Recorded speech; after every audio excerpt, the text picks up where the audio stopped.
Samantala, 3 lasing na deboto ang inaresto ng Manila Police District sa gitna ng pista ng Itim na Nazareno at may ulat on the spot si John Consulta. John?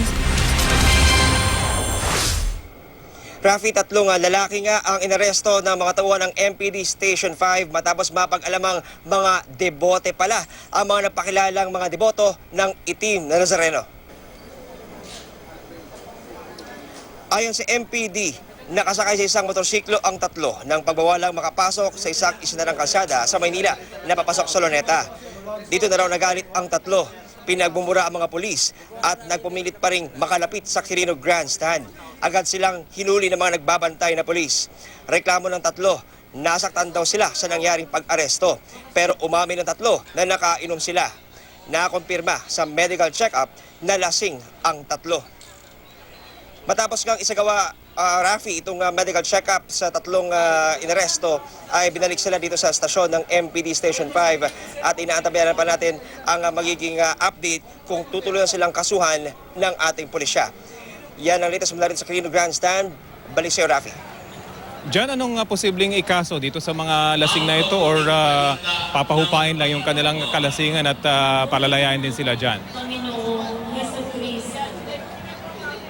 Sa ating pakikipag-usap nga sa pulisya ay posible silang makaharap ng kaso ng disturbance of peace dito nga sa area at maging doon sa kanilang nilabag na alcohol ban dahil nga pinagbabawal yung pag-inom sa area nga dito sa may Quirino Grandstand at maging doon sa mga dadaanan ng andas ng Itim na Nazareno.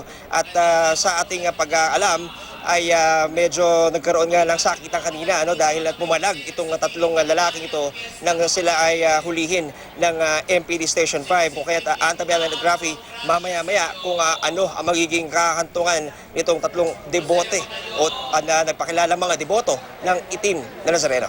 Rafi. John, bukod dito sa mga deboto na banggit mo nga, meron pa bang mga ibang violations na naitala ang kapulisan mula nung magsimula yung traslasyon, John? So far, Rafi, naging matahimik yung pangkalahatang sitwasyon dito sa Quirino Grandstand. Kasama natin si Ivan Medina na nag-cover nga dito sa area ng Quirino Grandstand, maging ito si Emil Sumangil. At sa dami ng ating mga na-cover na transaksyon na Rafi sa mga nakaraang taon, ito lang yung nakita kong umpisa ng transaksyon na naging maayos dahil kadalasan doon pa lang sa may bahagi ng misa, hindi pa natatapos ang banal na misa, nagkakaroon na kagad ng kaguluhan, nag-aagawan na kagad ng lubid. Pero sa pagkakataong ito, Rafi, naging maayos, naging epektibo yung discarding ipinatupad ng mga organizers ng transaksyon ngayong taon at napigilan yung pag-aagawan ng tali at maayos na nasimulan ang pag-andar ng andas. Rafi. Maraming salamat sa iyo, John Consulta.